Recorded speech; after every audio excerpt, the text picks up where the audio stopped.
তোদের পৈতৃক সম্পত্তি আছে কল্যাণী এসে নষ্ট করে। নম্বর প্লেট ছাড়াই দাপিয়ে বাড়াচ্ছে বাইক, পুলিশের নজরদারির পরও বেপরোয়া যুবকরা। সাইলেন্সারের বিকট শব্দে অস্থির সাধারণ মানুষ। সন্ধে নামলেই কল্যাণী শহরের অলিতে গলিতে মাঝে মধ্যে শোনা যায় একাধিক মোটর বাইকের বিকট শব্দ। হঠাৎ এই সমস্ত বিকট শব্দের কারণে আতঙ্কিত হয়ে পড়ছেন স্থানীয় বাসিন্দারা। কিছু যুবকের দ্বারা শান্ত শহরের পরিবেশ কার্যত অশান্ত হয়ে উঠছে। স্থানীয় বাসিন্দাদের অভিযোগ, একদল যুবক বেপরোয়াভাবে গাড়ির সাইলেন্সারকে পরিবর্তন করে বেপরোয়াভাবে ব্যাপক শব্দ তৈরি করার চেষ্টা করছে। শুধুমাত্র শব্দেই থেমে থাকছে না তারা, গাড়িগুলোতে ব্যবহার করা হচ্ছে রংবেরঙের আলো, যেন দেখে মনে হবে কোনো বিবাহবাড়ির অনুষ্ঠানের আলো, যা সম্পূর্ণভাবে ট্রাফিক আইনে নিষিদ্ধ। এছাড়াও শহর কল্যাণীর একাধিক জায়গায় গাড়িগুলোর নম্বর প্লেট সংক্রান্ত অনিয়ম দেখা যাচ্ছে। কোনো গাড়িতে একদিকে নম্বর প্লেট আছে আর কোনো গাড়িতে দুদিকেই নেই। একদিকে কল্যাণী শহরবাসীর মনে উদ্বেগ সৃষ্টি হয়েছে, নম্বর প্লেট ছাড়া কিভাবে কোনো গাড়ি রাস্তায় নেমে এভাবে চালানো যায় সেই নিয়ে। সম্প্রতি কল্যাণী থানা একাধিকবার বেআইনি বাইক আটক করেছে, কিন্তু তারপরও কয়েক দল যুবক বেপরোয়াভাবে একই কাজ চালিয়ে যাচ্ছে। গতকাল সন্ধে কল্যাণীর আইটিআই মোড় সংলগ্ন এলাকা থেকে কল্যাণী থানার এএসআই রাজকুমার বিশ্বাস অভিযান চালিয়ে দুটি পালসার 220 বাইক আটক করেন। এর মধ্যে একটি মোটর বাইকের সামনে নম্বর প্লেট আছে, পিছনে নেই, অপরটি কোনো দিকেই নেই। বিগত দিনগুলোতেও কল্যাণী থানা এরকম মোটর বাইক আটক করেছে, তবে তারপরও কয়েক দল যুবকের মধ্যে এই বেপরোয়া ভাব এখনও কাটেনি। তবে সাধারণ মানুষের দাবি, কল্যাণী থানার তৎপরতায় নিয়মিত নজরদারিতে আগের তুলনায় শব্দদূষণের পরিমাণ কমে এসেছে। কল্যাণীর গোটা শহর জুড়ে সিসিটিভিতে নজরদারি, মাঠে ঘাটে পুলিশ পেট্রোলিং চলতেই থাকছে, যার কারণে এইসব বখাটে যুবকদের ধরা খুব সহজ হয়ে উঠছে।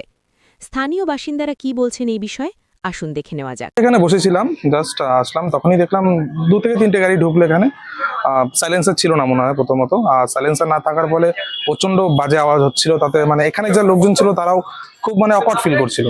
সো তারপর দেখলাম একটু পর একটা পুলিশের গাড়ি আসলো, এসে দেখলাম জাজ করলো, করলো, তারপর হয়তো তাদের ইনকোয়ারির জন্য নিয়ে গেল। তো দেখলাম থাকি, এখন এখানে প্রতিদিনই আসি যাই, তো অনবরত এরকম সাইলেন্সার ছাড়া গাড়ি প্রায় এখানে ঘুরতে দেখি। তো এগুলো প্রায় দিনই হয়, বলতে গেলে রোজই এরকম গাড়ি কলোনিতে। আগে এগুলো ছিল না, রিসেন্টলি খুব বেড়েছে এগুলো, জানি না কেন। এরা আগে যাদের সাথে মিশে আমি কোনোদিন দেখিনি। এই বিকেল টাইমটা আড্ডার সময়টাই বেশি হয় জিনিসটা, সব আড্ডা জিনিসটা হয়, মানে আসে সব ঘুরতে কল্যাণীতে, ভালো জায়গা কল্যাণী, সুন্দর, আড্ডা মারতে আসে বা যে কোনো তাদের টাইম পাস করতে আসুক না কেন, আসার পরে এই জিনিসটা খুব বেশি হয় জিনিসটা, মানে আর 2-1 দিন না, প্রতিদিনই হয় বলতে গেলে। আওয়াজ জিনিসটা প্রচন্ড বাজে, মানে একজন যদি অনেক দূরে বসে থাকে তারপরেও তার অস্বস্তি লেগে যাবে এত বাজে আওয়াজ। এক্সট্রা সিসিটিভি ক্যামেরা লাগিয়েছে, তার সাথে সাথে আরো পদক্ষেপ বলতে বিভিন্ন যেখানে শোরগোলটা বেশি হয় সেখানে আরো তাদের মানে তাদের ওখানে গিয়ে চেক করা কি হলো কি না সেখানে দেখা, খুব ভালো পদক্ষেপ নিচ্ছে কল্যাণী থানা। আমি যখন গেলাম দেখতে, প্লাস এখানে যারা ছিল, নাম্বার প্লেটগুলো এখানে কোনো গাড়ি আমি দেখলাম না। তো নাম্বার প্লেট সাধারণত একটাও ছিল না, 2টো না 3টে দেখলাম আমি।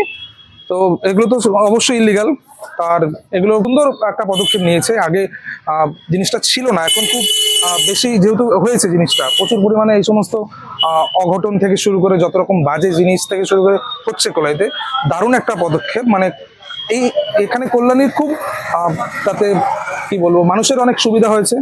যে বিভিন্ন কাণ্ডগুলো হচ্ছিল সেগুলো অনেক কম হচ্ছে এখন, তার জন্য আরো আশা করবো ভবিষ্যতে এরকম ভালো ভালো স্টেপ নিয়ে আরো কল্যাণীবাসী যাতে ভালো থাকে তার জন্য। আজকে এটা ইনস্ট্যান্টলি হয়েছে, জাস্ট এটা ঢুকেছে, ঢোকার 5 মিনিটও না তার মধ্যেই পুলিশ চলে এসছে, মানে ইনস্ট্যান্টলি, পুরো কোনো লেট না। বা ওনাদেরই হয়তো কেউ ছিল এখানে, সে হয়তো দেখেছে, তার জন্য কল করেছে, কারণ আজকাল তো হয়তো নন ডিউটিতে ছিল, তখন ফোন করেছিল সে।